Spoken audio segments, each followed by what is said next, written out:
పత్రికల్లో చదువుతా ఉన్నాం. చాలా చోట్ల కూడా విష ఆహారం తిని పిల్లలు ఆసుపత్రుల పాలవుతున్నారు. దాదాపు 500 మంది పిల్లలు ఈ రెసిడెన్షియల్ స్కూళ్ళలో చదివే పిల్లలు ఆసుపత్రుల పాలయ్యారు.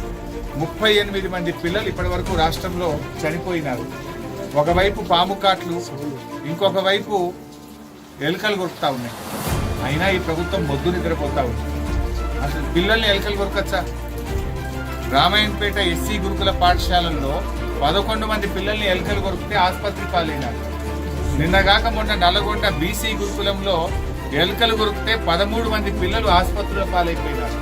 పాములు గరిచి పిల్లలు చనిపోతున్నారు, ఎలుకలు కొరిచికి ఆసుపత్రుల పాలవుతున్నారు, విషాహారం తిని ఆసుపత్రుల పాలవుతున్నారు. ఒకప్పుడు తెలంగాణ గురుకులాలంటే దేశానికి ఆదర్శంగా ఉండే కేసీఆర్ గారి హయాం. చదివితే మా పిల్లలు గురుకులాల్లో చదవాలని చెప్పి తల్లిదండ్రులు కలగనేవారు.